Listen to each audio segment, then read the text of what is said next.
Hi. Hi.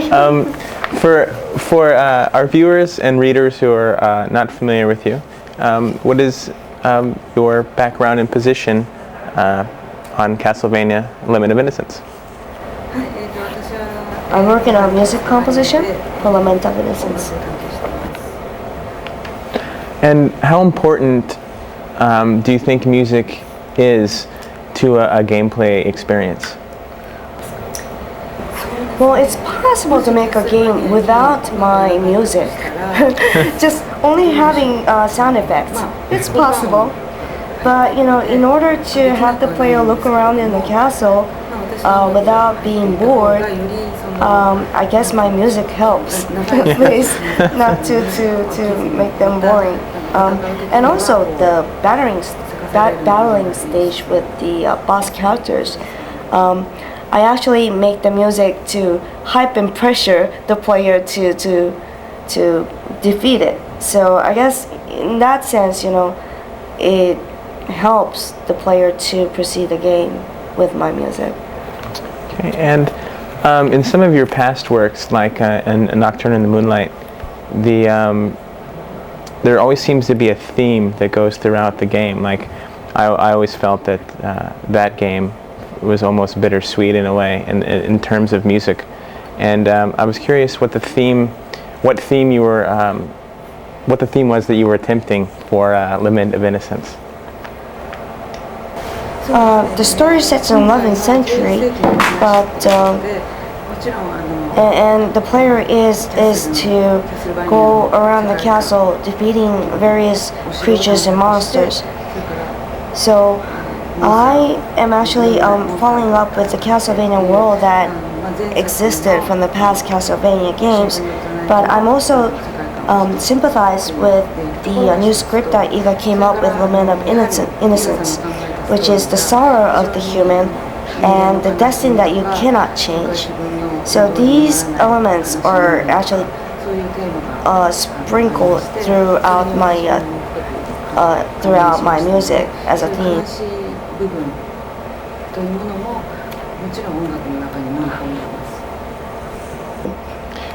Is there a particular piece of music in Limit of Innocence, or in Limit of Innocence that you prefer over any of the other that you've written for the game?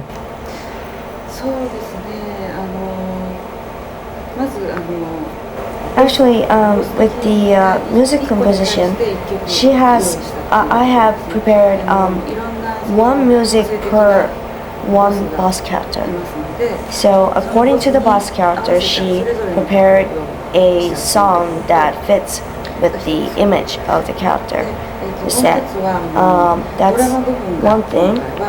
And the second thing is the drama part, which wasn't in the Symphony of the Night. There are a lot of voice scripts going on, but and I made it really silent, but I took the cinematic approach in Lament of Innocence to hype up, to have the player drawn into the world, Castlevania world. Are there any other composers that work in the games industry, such as Nobuo Matsu, Yasunori Mitsuda, and other composers that you draw inspiration from or enjoy listening to? Mr. Sakimoto from Vagrant Story. Do you think that it's more important for music to serve as a supporting element in a video game, or do you think that there are moments where it should even take center stage and become the most important element of that scene? I think game music has to back up the gameplay, game experience, so it supports. Is there any difference in composing music for the PlayStation 2 in comparison to the older systems like PlayStation or Genesis, etc.? And what instruments did you get to use on the PS2 maybe that you hadn't before? Yeah. Sometimes she feels like nostalgic because it's not really bad. So when PS2, some the freedom, working under like with hardware limitations. It's one of the stuff that it's enjoyable, working and calculating the hardware limitations. So when you keep keep up doing all this